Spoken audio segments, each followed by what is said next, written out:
Hey everybody, welcome to Dave's World. So I've been working on this car for the last week. It has a PCV issue and I've been smoke testing a lot of stuff.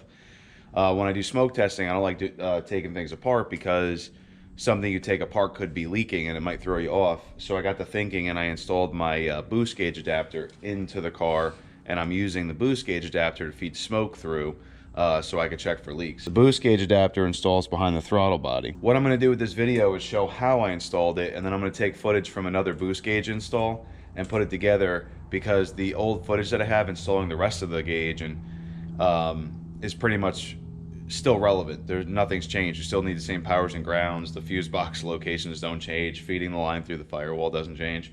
But what did change is, since I put out the last video like a year ago, I came up with the boost gauge adapter, so now I'm just showing how to put that in. That way you can watch the same video to finish your installation without having to hunt around for the other boost gauge install video.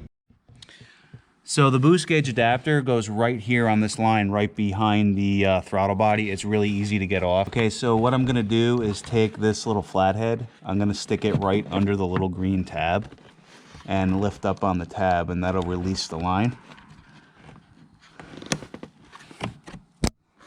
I took a small screwdriver. You're just gonna pop up the green tab and these literally pop off. Pull up on it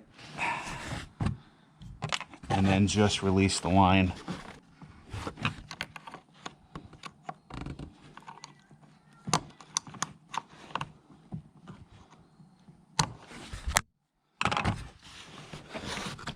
Okay, see the line is now released? And then now what I'm gonna do is pop on the boost gauge adapter. So what I need to do is rotate this line, put the boost gauge adapter in place,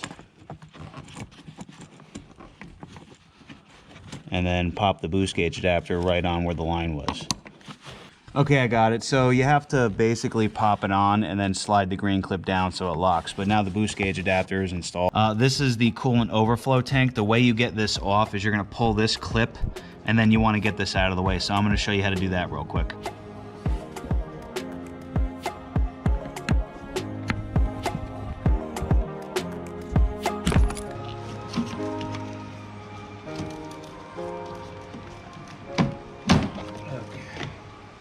Okay, so my car's manual. Because my car's manual, it's very hard to get through the firewall. I had to actually drill a hole right there for my boost gauge hose.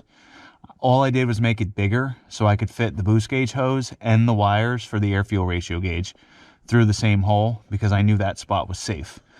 If you have an automatic, you can just go right to where the linkage is for the clutch, and there's like a big rubber grommet you can use, but for me, I had to actually drill a hole.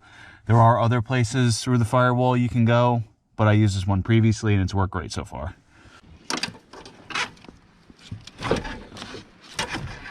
If you see right here, I use 2 fuse taps. These are really cool. What they allow you to do is plug in where a fuse is and then give you a wire that you can tap into so you can run an accessory. So I ran these to my boost gauge. The fuse all the way to the right is fuse 37, and the fuse to the left is fuse 29. So 37 and 29. One of them is 12 volt hot, one of them is battery hot, and that's what I'm going to use. I am very sorry for pausing the video, but I thought it was very important to go over the wiring for the gauge. So let's put up some fancy graphics. You'll see here that there's 4 wires on back of the gauge: yellow, black, red, and orange.